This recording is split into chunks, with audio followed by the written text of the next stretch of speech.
and welcome to my channel Ruby Sisters. Today special cauliflower curry. చాలా మందికి cauliflower తినాలనిపిస్తుంది కానీ ఎలా వండాలి, వండినా ఎలా రుచిగా చేసుకోవాలో తెలియక చాలా మంది వండుకుని తినరు. ఇలా ఒకసారి వండి చూడండి, చాలా క్విక్ గా టేస్టీగా అయిపోతుంది. మరి వీడియో స్టార్ట్ చేద్దామా? ముందుగా అయితే ఒక మీడియం సైజ్ కాలీఫ్లవర్ అనేది నేను తీసుకున్నానండి. ఈ కాలీఫ్లవర్ కటింగ్ అయితే కొంచెం టైం టేకింగ్ ప్రాసెస్ అని చెప్పొచ్చండి. ఎందుకంటే ఇందులో పురుగులు ఉంటాయి, చూసి జాగ్రత్తగా క్లీన్ చేసుకోవాలి కాబట్టి కొంచెం టైం అయితే పడుతుంది. చూసారా, నేను కట్ చేసేటప్పుడైతే పురుగులు అనేది వచ్చిందండి. ఆ పురుగులు మీకు చూపించడానికి అయితే నేను పురుగులు ఉంటాయి అని చెప్పడానికి కూడా నేనైతే వీడియో తీసాను. ఈ సైజ్ కట్ చేసుకుంటే సరిపోతుందండి. ఈ సైజ్ మొత్తం కట్ చేసుకుని ఫ్లవర్ అనేది పక్కన పెట్టేసుకోండి. ఒక గిన్నె తీసుకుని అందులో ఒక వాటర్ తీసుకుని మనం ముందుగానే కట్ చేసుకునే కాలీఫ్లవర్ కూడా అందులో యాడ్ చేసుకోండి. ఈ విధంగా మొత్తం కూడా క్లీన్ చేసుకున్న తర్వాత ఆ వాటర్ అనేది వంపేసేయండి. వంపేసిన తర్వాత మళ్ళీ ఫ్రెష్ వాటర్ అనేది ఆ కాలీఫ్లవర్లో యాడ్ చేసుకోండి. కాలీఫ్లవర్ ములిగేంత వరకు కూడా వాటర్ వేసుకోండి.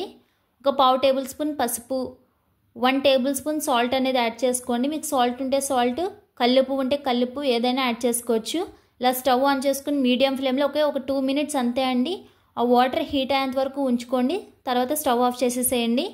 వెంటనే ఇంక అందులోంచి స్టైనర్తో తీసేసేయండి ఒక ప్లేట్లోకి.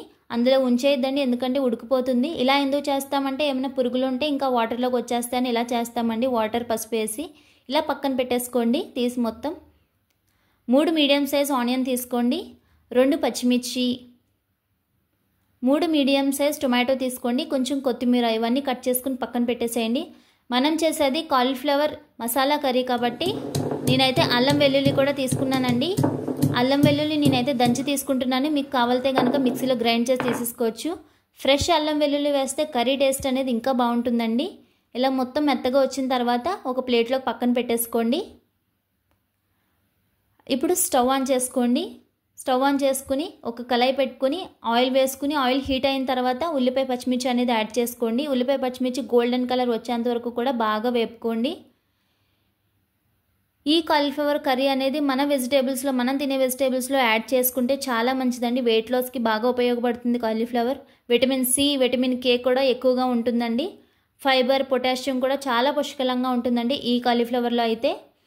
చూసారా, ఉల్లిపాయలు అనేది గోల్డెన్ కలర్ వచ్చేసింది. ఈ టైంలో మీరు కాలీఫ్లవర్ అనేది యాడ్ చేసేసుకోండి. ఇలా యాడ్ చేసేసుకొని ఒకసారి కలుపుకొని మళ్ళీ ఒక 5 మినిట్స్ మూత పెట్టేసుకోండి. ఇంకా ఏమైనా కొంచెం వాటర్ ఉంటే కనుక అవి పోయేంత వరకు కూడా ఉడకపెట్టుకోండి ఒకసారి. ఈ టైంలో అల్లం వెల్లుల్లి పేస్ట్ అనేది యాడ్ చేసుకోండి. అల్లం వెల్లుల్లి పేస్ట్ కూడా బాగా వేగేంత వరకు కూడా బాగా వేపుకోవాలండి. 2 మినిట్స్లో వేగిపోతుందండి ఈ టైం వరకు.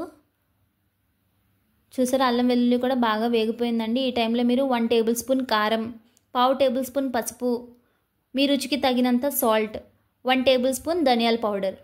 ధనియాల పౌడర్ ఇంట్లోనే ఎలా చేసుకోవాలో మన ఛానల్లో అయితే వీడియో ఉందండి. ఎవరైనా చూడకపోతే ఒకసారి వెళ్ళి తప్పకుండా చూడండి. ఇలా ఒకసారి మొత్తం స్పైసెస్ అన్నీ కలిసేంత వరకు కూడా బాగా కలుపుకోండి. ఇలా కలుపుకొని మనం ముందుగానే కట్ చేసి పెట్టుకున్న టొమాటో కూడా ఈ టైంలో అయితే యాడ్ చేసేసుకోండి. యాడ్ చేసేసుకుని మొత్తం టొమాటో కూడా కలిసేంత వరకు కలుపుకొని ఒక 3 మినిట్స్ మూత పెట్టుకోండి. టమాటా మొత్తం మగ్గేంత వరకు కూడా. ఈ కర్రీ అనేది రైస్లోకి బాగుంటుందండి, చపాతీ ఆర్ పుల్కాలోకి కూడా చాలా బాగుంటుంది. ఇలా ఒకసారి కొత్తిమీర కూడా యాడ్ చేసేసుకోండి. టమాటా మగ్గిన తర్వాత కొత్తిమీర యాడ్ చేసుకున్న తర్వాత ఒక 1 మినిట్లో మళ్ళీ మీరు 1 గ్లాస్ ఆఫ్ వాటర్ అనేది యాడ్ చేసుకోండి. ఇప్పటికే బాగా కుక్ అయిపోతుందండి కాలీఫ్లవర్. ఎక్కువ వాటర్ మనం వేయవసరం లేదు. ఒక 1/2 గ్లాస్ కానీ ఒక 1 గ్లాస్ కానీ వాటర్ అయితే సరిపోతాయండి. ఆ వాటర్ కూడా ఎగిరేంత వరకు కూడా బాగా పెట్టుకోండి. దగ్గరికి వచ్చేంత వరకు కూడా ఉడకపెట్టుకోండి. చూసారా, మన కర్రీ అనేది రెడీ అయిపోయింది, దగ్గరికి వచ్చేసింది. ఈ టైంలో మనం స్టవ్ అనేది ఆఫ్ చేసేసేయచ్చండి. మీకు ఏ కర్రీ రాకపోయినా సరే మన రూబీ సిస్టర్స్ ఛానల్ని సబ్స్క్రైబ్ చేసుకుని ఫాలో అవ్వండి. మీరు ఏ కర్రీ అయినా సరే చిటికలో చేసేయగలరు. అంత బాగుంటే మన రూబీ సిస్టర్స్ ఛానల్లో కర్రీస్ అయితే. Thanks for watching.